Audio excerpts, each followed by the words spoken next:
You remember the time. Why the hell are you singing that right now? Remember the time. What's the problem? Gosh. When did we first meet? Mumbo Jumbo.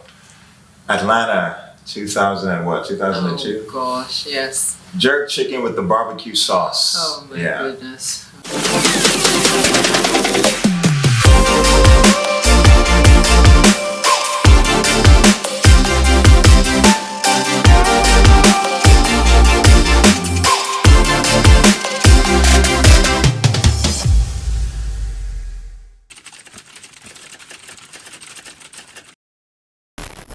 Oh, hi there.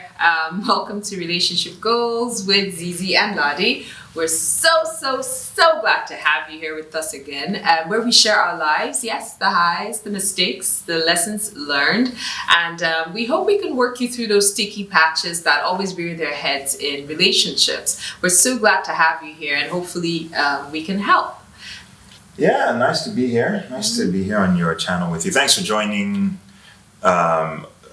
us guys, I guess us now, because it's not just her anymore, and this is part of a 5-video series that we're doing, so check out the previous ones if you haven't seen it, and if this is your first time tuning in, please make sure you check out the previous ones. If you watched them, thanks for tuning in again, and yeah, we just look forward to sharing so much good information with you guys. Absolutely. So the last video was about the importance of constantly having honest conversations through your relationship and how that can help you weather a lot of the storms that come with relationships. Now, in that last video, we also did mention that honest and constant open communications alone is not going to save your relationship. It actually needs to be combined with some other important principles that will make your relationship work. So in this second part of the 5-part series, we're talking about another principle, and that is the ability to remember. Okay, so before ZeeZee starts to break that down, I do have to go on one of my usual tangents, and this is a special one for my fellow Jesus folks out there. So, but if you're not a Jesus person, it's okay. You'll get what I mean by this tangent anyway. Mm-hmm. So there are these themes in the Old Testament in the Bible where God will deliver the Israelites from some oppressing authority. And then over time, the Israelites will get comfortable and forget about God, and they'll fall into the hands of another oppressor because they forgot about God delivering them. And then God has to come back and save the day again, and this virtuous cycle continued for a few generations. But then at some point, probably around the end of Deuteronomy, I think chapter 25 or early chapter 26, somewhere thereabouts, God had just delivered the Israelites yet again. And God basically told them that whenever they wanted to bring their sacrifices before God, they were to declare their history. They were basically meant to shout out, in the form of a testimony of all the gory, shout out all the gory details, of what God has already done for them. So there's this theme in the scriptures about the importance of remembering where you're coming from. Matter of fact, God is even described more often as a God of the past. I am the Lord your God who delivered you, blah, blah, blah.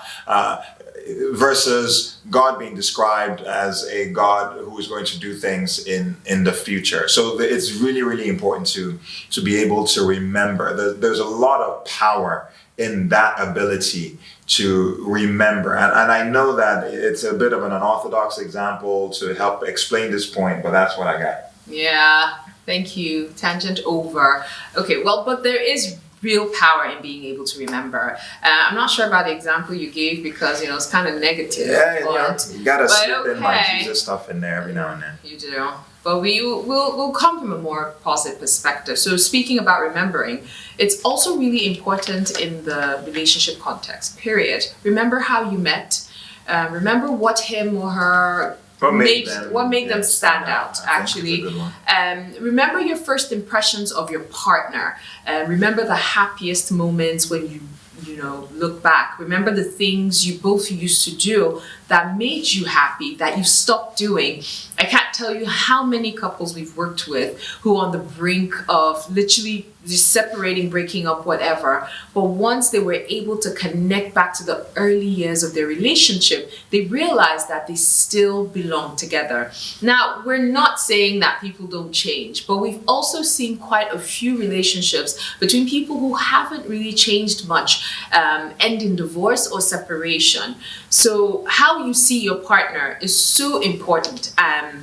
If you're struggling to love the current version of your partner that you're fighting with, cast your mind back to the version that you fell in love with. It's important that you find a way to see your spouse in the positive light most of the time, so that when the hard times actually hit, you have a good buffer there. You know?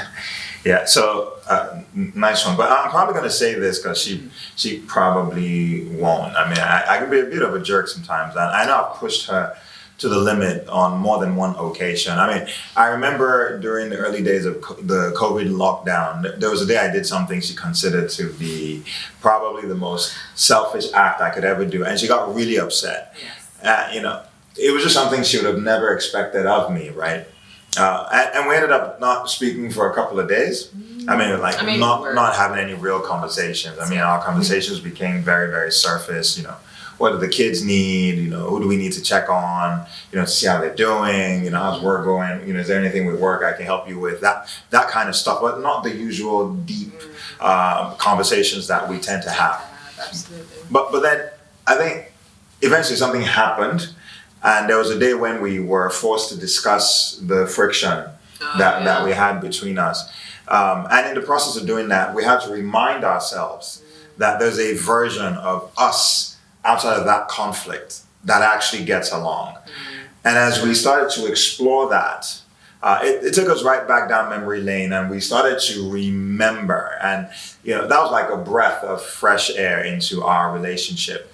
It really was. Absolutely. I totally remember. And by the way, if you ever do that again, I'm going to cut you. Anyway, so the bottom line, guys, is you and your guy or girl will get close by having consistent, honest conversations. And when you combine that with remembering why you fell in love in the first place, you'll be well on your way to having a successful relationship. And there are a few other tips that if you add to these 2 tips that we've already shared, they'll take you even further down the path of having a healthier relationship. But we won't talk about that in this video. So you have to join us in the 3rd one. We'll save that for next week. Look out for it, okay?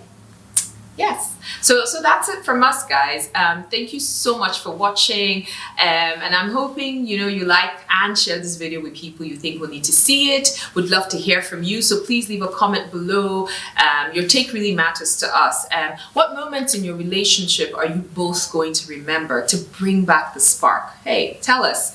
And don't forget to subscribe to my channel and ring the notification bell so you know when there's a new and exciting video out. Follow us on Instagram where you can send your questions, join us on our private Facebook group, and let's have these important discussions that help build healthy relationships. We'll see you guys next week. Take care. Thanks for tuning in, Bye. guys. Take care.